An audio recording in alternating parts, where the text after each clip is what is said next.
Hello friends, welcome to our channel last byte. ఈరోజు మన ఛానల్లో సింపుల్ అండ్ టేస్టీగా చేసుకున్న మా అత్తయ్య గారు నేర్పించిన మామిడికాయ పులిహార ఎలా చేయాలో చూద్దాం పదండి. ఇప్పుడు నేను తీసుకుంటున్న కొలతలన్నీ 1/2 kg రైస్కి సరిపోతాయండి. సో ఇంకా లేట్ చేయకుండా వీడియోలోకి వెళ్ళిపోదామా.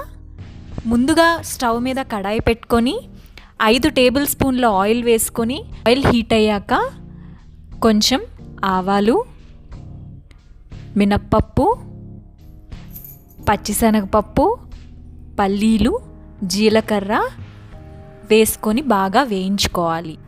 తరువాత చిటికెడు ఇంగువ వేసుకొని కలుపుకోవాలి. ఈలోగా ఒక పచ్చి మామిడికాయని తీసుకొని దాన్ని చెక్కుకొని చిన్న చిన్న ముక్కలుగా కట్ చేసుకొని మిక్సీ జార్లో పేస్ట్ చేసుకొని పక్కన రెడీగా పెట్టుకోవాలి.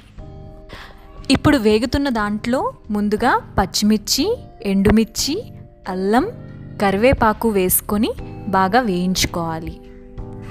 ఇప్పుడు 1/2 టీ స్పూన్ పసుపు, రుచికి సరిపడా ఉప్పు వేసుకొని బాగా వేయించుకోవాలి. ఇప్పుడు మనం ముందుగా తయారు చేసుకున్న రా మ్యాంగో పేస్ట్ని వేసుకొని బాగా కలుపుకోవాలి. కొద్దిసేపు వేయించుకొని స్టవ్ ఆఫ్ చేసేయాలి.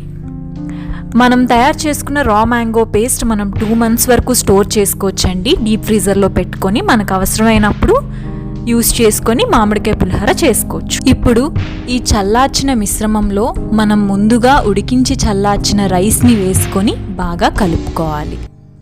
అంతేనండి, ఈ సింపుల్ అండ్ టేస్టీ మామిడికాయ పులిహోర రెడీ. మీరు కూడా ట్రై చేసి మీకు ఎలా కుదిరిందో కమెంట్ చేయండి. ఈ వీడియో మీకు నచ్చినట్లయితే లైక్ చేయండి, షేర్ చేయండి, మా ఛానల్ని సబ్స్క్రైబ్ చేయండి. పక్కనే ఉన్న బెల్ ఐకాన్ క్లిక్ చేయడం మర్చిపోకండి. Thank you for watching. మళ్ళీ మనం నెక్స్ట్ వీడియోలో ఇంకొక కొత్త రెసిపీతో కలుద్దాం.